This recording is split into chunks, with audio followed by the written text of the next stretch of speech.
Today, we're going to talk about something really powerful. The journey from feeling spiritually asleep to truly coming alive.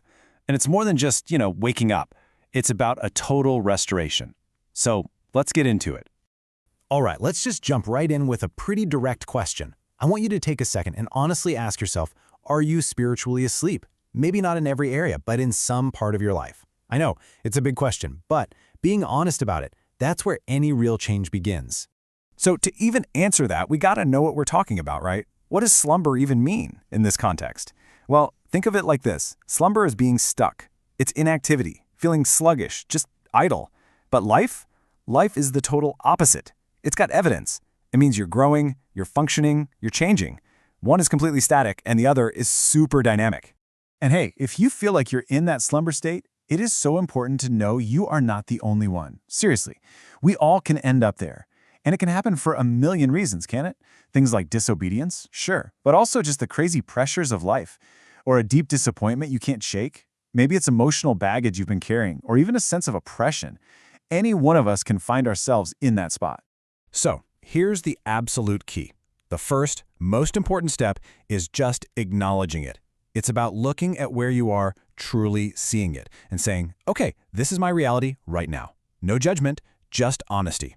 And then deciding you're not going to just keep things business as usual. That self-awareness, that's the launch pad. That's where everything starts. And what's really fascinating is the word used for this, it's mourning.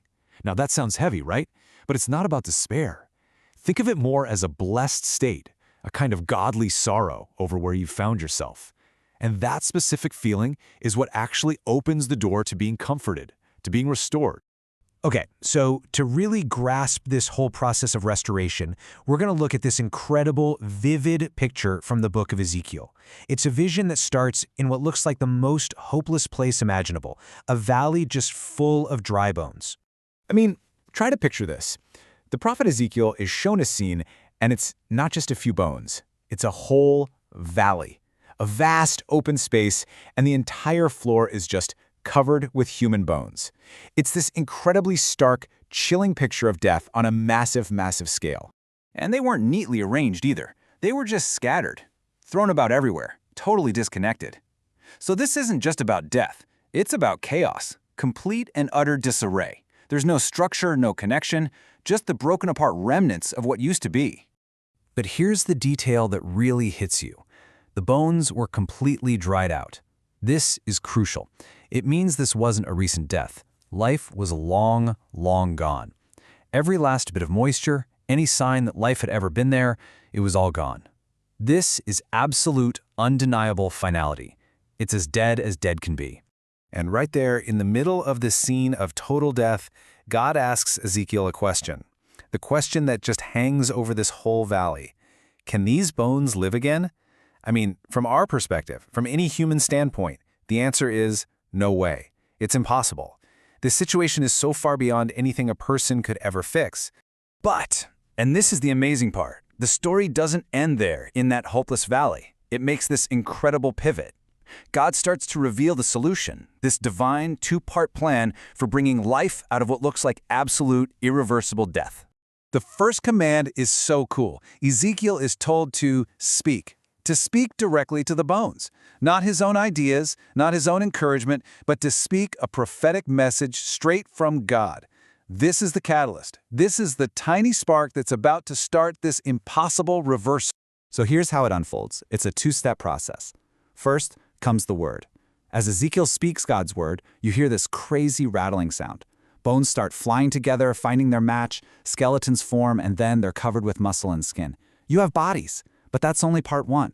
Part two is the spirit. This is what breathes actual, true life into them. It's what finishes the job, and you absolutely need both.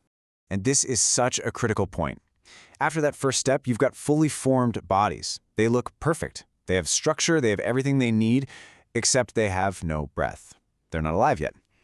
Life is almost there, but it's not the real thing.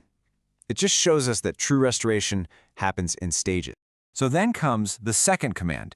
Ezekiel has to prophesy again, but this time he speaks to the breath, or the winds. He's calling for the Spirit. And this call for the Spirit to come and enter those bodies, that's the final, life-giving moment. You see, to be truly fully alive, you have to have the Spirit. Okay, so now we get the how, right? We see the two-step process. But there's also a why.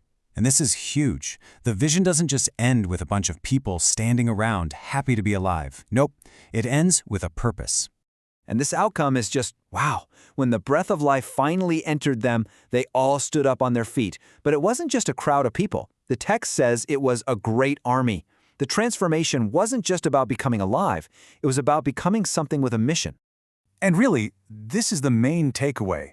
Coming back from that place of spiritual death, that's not the finish line. It's the starting line. That new life you've been given, that restoration, it's for something. It has a purpose that's so much bigger than just you. So what does that even mean, a mighty army? Well, it's about being on fire for God. It's about being fervent, passionate, really caring about spiritual things. It means you're out there, actively and truly representing Jesus to the world around you. It's not a passive thing at all. It's a totally active, engaged way of life.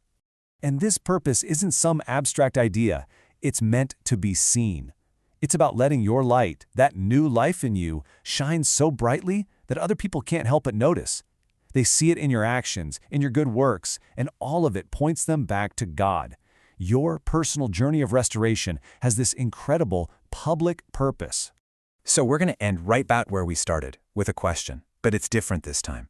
It's not just about, are you asleep? It's a call to action. Now that you know the path, now that you've seen how dry bones can become a mighty army, the real question for every single one of us is this: what will you do to come alive?